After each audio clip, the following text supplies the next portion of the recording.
Hello, ma'am. Hello, sir. Good day. My name is Ranilyn Roni Exomo. I am 30 years old. I am high school graduate. I am 164 centimeters and 54 kilograms. I am mother of 3 boys, ages 11, 9, and 3 years old. I am kind. I am honest. I am trustworthy. I am happy and positive-minded person. I am hardworking and I know how to manage my time very well. And I know how to cook basic Filipino dishes and I'm willing to learn how to cook Chinese food. I have 3 years experience here in Philippines as a house helper.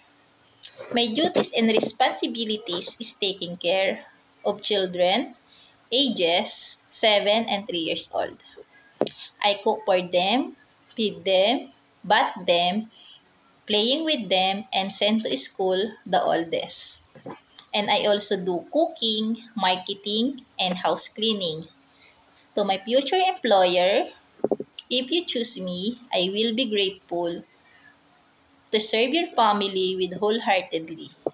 And I will do my best and finish my contract. Thank you.